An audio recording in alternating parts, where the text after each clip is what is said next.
ठरलं तर मग या मालिकेच्या येणाऱ्या भागामध्ये आपण पाहणार आहोत की इकडे स्वतःच प्रिया आपल्या पायावर धोंडा मारत रविराजांकडे मागणं करते की बाबा काही झालं तरी या दिवाळीत तुमच्याकडून पूर्णाजीमध्ये आणि माझ्यामध्ये जो पण दुरावा आहे तो तुम्ही दूर कराल.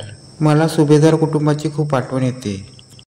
तुझा काय प्रॉब्लेम आहे का? तू सुभेदार कुटुंबाला यामध्ये त्रास देण्यासाठी काहीच कारण सोडत नाही आणि यामध्ये तो कुटुंब तुला माफ करेल आणि मी कुठलं तोंड घेऊन त्यांच्याकडे जाऊ? माफ करा आणि हे होणं माझ्याकडे शक्य नाही आहे. तेव्हा प्रिया बोलते मला एकच संधी द्या. या सगळ्यामध्ये मी सुधारलेली आहे. या सगळ्यामध्ये मी बदललेली आहे. तेव्हा रविराज म्हणतात तू किती प्रयत्न केला तो कुटुंब तुला माफ करणार नाही. तेव्हा प्रतिमा बोलते आपण जाऊन भेटूया ना त्यांना. आपण त्यांची भेट घेतली आणि दिवाळीच्या दिवशी पूर्णाजीचा आशीर्वाद मिळेल आणि ताईला भेटता येईल. तुम्हाला काय वाटतं या सगळ्यामध्ये? तेव्हा रविराज बोलतात तुझी इच्छा आहे ना पूर्णाईला भेटायची तर जावी. तू बोलत असेल मी तुझ्यासाठी मी पूर्णाईच्या पाया पडीन आणि सांगेन प्रियाला माफ करा आणि पुन्हा एकदा हिच्याकडून काय झालं ते हिचं तोंड बघू नका. तेव्हा रविराज बोलतात ठीक आहे आपण निघूया पण पुन्हा तुझ्याकडनं काय घडलं तर मी तुला माफ करणार नाही. तेव्हा प्रिया बोलते काय होऊ दे पण मी एकही संधी देणार नाही की माझ्यामुळे तुमची मान खाली होईल आणि काय पण करू तुम्ही पूर्णाई आणि माझी भेट करून द्या. आणि ते रविराज रडायला लागतात. पण मधुभाऊ तिथे थांबलेत प्रियाला माहीत नसतं. प्रियाला वाटत असतं की मधुभाऊ आज येतील आणि निघून जातील. तेव्हा अस्मिता तिला कॉल करते आणि बोलते काय ग तन्वी कुठे आहेस तू? इथे मोठा ड्रामा झाला आहे. तेव्हा प्रिया बोलते काय झालं पूर्णाई आली का?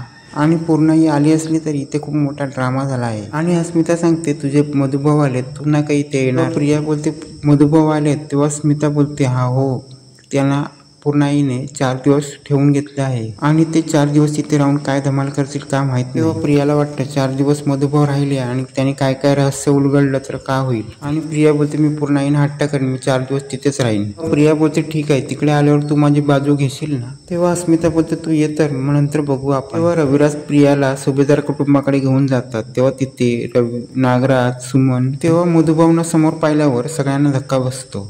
इथे प्रतिमा मधुभाऊंना पाहते आणि बोलते की आपण ह्यांना कुठेतरी पाहिलं आहे. तेव्हा प्रतिमा काय बोलत नाही आणि आठवण्याचा प्रयत्न करते. तेव्हा मधुभाऊ आणि प्रतिमा एकमेकाच्या समोर येतात आणि एकमेकाला पाहायला लागतात. तेव्हा या सगळ्यामध्ये पूर्णाई तिकडे येते आणि बोलते प्रिया तुझी हिंमत कशी इकडे यायची? रविराज पूर्णाईला बोलतात की प्रतिमाला तुम्हाला भेटावंसं वाटलं म्हणून आम्ही इथे आलो. तेव्हा पूर्णाई रविराजांना बोलते मी तुम्हाला खरंच भेटायला बोलवणार होते पण प्रियाने इथे येऊन घर फोडण्याचा प्रयत्न केलाय ते मला आवडलं नाही आणि या सगळ्यामध्ये तिला या घरात प्रवेश नाही आहे. चिडलेली पूर्णाई प्रियाला जा विचारत सुमन आणि नागराज बोलतात माफ करा पूर्णाई तिला ती लहान होती. तेव्हा मधुभाऊ प्रियाला पाहतात आणि प्रिया किती नाटकी ढोंगी आहे ते तिला माहीतच असतं. तेव्हा पूर्णाई बोलते इथे रविराज आणि प्रतिमा येण्यास काही बंदी नाही आहे. हे त्यांचंच घर आहे पण इथे तन्वी येऊ शकत नाही. तन्वीला यायची बंदी आहे. सायली बोलते इथे मधुभाऊ आलेत. मधुभाऊ असताना या घरात काही द्वेष नको.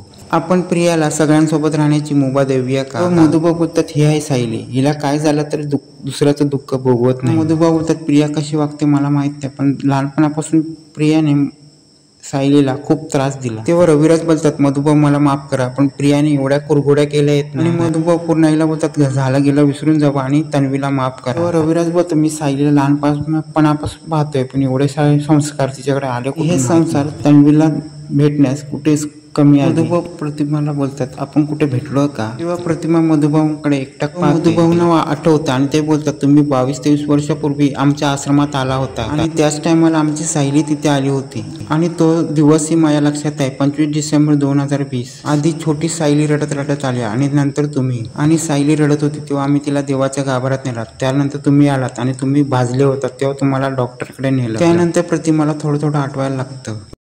कसं शक्य एका दिवशी प्रतिमा आणि सायली तुम्हाला त्या दिवशी तर तन्वीच भेटायला पाहिजे होती. तेव्हा मधुभाऊ बोलतात नाही त्या दिवशी तन्वी नाही सायलीच आली होती. त्यावेळी मधुभाऊ सगळ्या गोष्टीचा खुलासा करतात आणि रविराजांना शंका यायला लागते. तेव्हा मधुभाऊ बोलतात प्रिया तर त्यावेळी माझ्याकडे आली नव्हती पण 2 वर्षानंतर आली तर नर्सरीचे कपडे घालून.